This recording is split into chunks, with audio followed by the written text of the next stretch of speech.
Assalamualaikum warahmatullahi wabarakatuh. Perkenalkan, nama saya Indah Jasan, kelas C6 PGSD. Di sini saya akan menjelaskan tentang isu-isu di Indonesia terkait dengan pendidikan, kesehatan, dan ekonomi. Isu-isu di Indonesia terkait dengan pendidikan. Ada 5 isu-isu di Indonesia terkait dengan pendidikan. Yang pertama, akses terbatas ke pendidikan. Masih banyak anak di Indonesia yang menghadapi kesulitan dalam mengakses pendidikan, terutama di daerah terpencil, pedalaman, atau komunitas miskin. Jarak yang jauh antara tempat tinggal dengan sekolah, kurangnya sarana transportasi, dan minimnya infrastruktur pendidikan di daerah-daerah tersebut menjadi hambatan bagi akses pendidikan yang merata. Yang kedua, ketimpangan pendidikan. Ketimpangan pendidikan antara daerah perkotaan dan perdesaan serta antara kelompok sosial ekonomi masih menjadi masalah serius di Indonesia. Fasilitas dan kualitas pendidikan di perkotaan umumnya lebih baik daripada di perdesaan. Anak-anak dari keluarga miskin sering mengalami kesulitan dalam mengakses pendidikan berkualitas tinggi. Ketiga, kualitas guru dan tenaga pendidik. Tantangan terkait kualitas guru dan tenaga pendidikan di Indonesia masih ada kurangnya pelatihan yang memadai, keterbatasan sumber daya manusia yang berkualitas di bidang pendidikan, serta tingkatan ratasi yang tinggi di beberapa daerah menghambat konsistensi dan kualitas pengajar. Yang keempat, kurikulum yang tidak relevan. Beberapa pihak berpendapat bahwa kurikulum pendidikan di Indonesia masih kurang relevan dengan kebutuhan dunia kerja dan perkembangan global. Terlalu banyak muatan teori dan kurangnya perbedaannya keterampilan praktisi dapat menghambat siswa dalam mengembangkan keterampilan yang relevan dan aplikatif. Yang kelima, kualitas ujian dan evaluasi. Sistem evaluasi dan ujian di Indonesia seringkali menjadi perdebatan. Terkadang evaluasi yang terlalu fokus pada tes standar nasional dapat mengabaikan perkembangan holistik siswa dan metode evaluasi alternatif yang lebih inklusif. Yang kedua itu ada isu-isu di Indonesia terkait dengan kesehatan. Ada 5 isu-isu di Indonesia terkait dengan kesehatan. Yang pertama, hepatitis akut pada anak.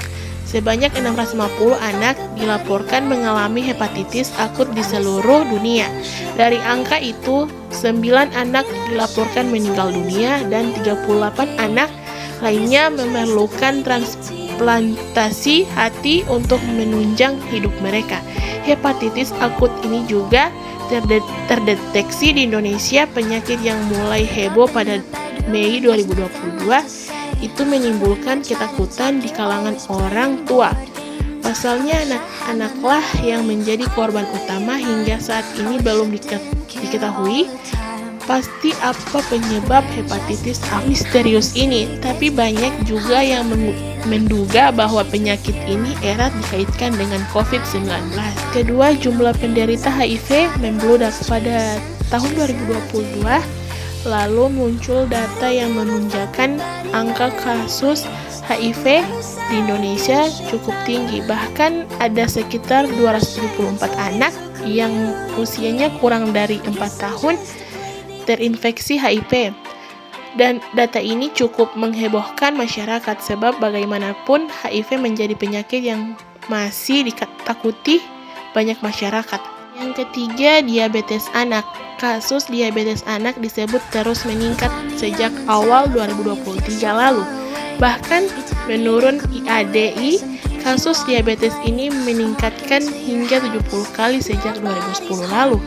Dari data yang dimiliki IDAI, sebanyak 1.645 anak menderita diabetes. Yang keempat, pengobatan alternatif Ida Dayak. Baru-baru ini, dunia kesehatan Indonesia dihebohkan dengan Ida Dayak yang mengklaim bisa menyembuhkan berbagai masalah tulang. Pasiennya pun membludak, datang dari berbagai daerah dan diklaim bisa sembuh hanya dengan usapan minyak. Hingga kini pengobatan Ida Dayak masih diminati masyarakat. Yang kelima, gagal ginjal akut.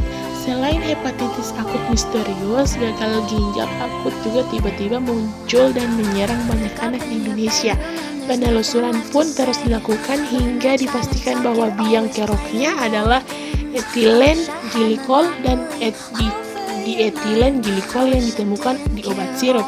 Banyak produsen obat sirup anak menarik produksi mereka untuk memastikan keamanan obat-obat yang dijajakan pada anak. Saat ini kasus tersebut sudah tertangani, tak ditemukan lagi kasus gagal ginjal akut pada anak. Yang ketiga itu ada isu-isu di Indonesia terkait dengan ekonomi. Isu-isu ekonomi Indonesia tumbuh terendah sejak Krismon 1998, jatuhnya perekonomian tanah air akibat wabah virus corona yang terus merebak sudah disampaikan oleh berbagai pihak, mulai dari Ekom hingga materi keuangan.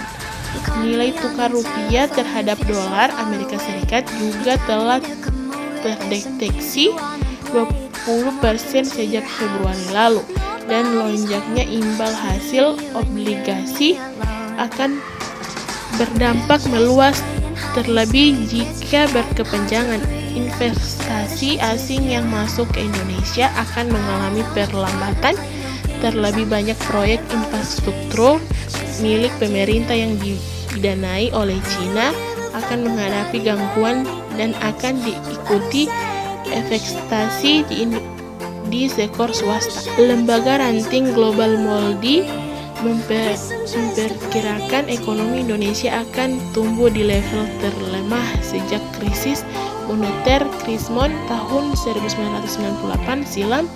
Ralamannya bahwa ekonomi RI akan tumbuh terendah sejak krisis tahun 1989 sampai 1999. Moody's memperkirakan dampak virus corona akan membuat perekonomian RI tumbuh 3% pada 2020 sebelum akhirnya kembali pulih dengan laju 4% pada 2021. Sekian dari saya. Mohon maaf apabila ada kesalahan kata. Wabillahi taufiq wal hidayah. Wassalamualaikum warahmatullahi wabarakatuh.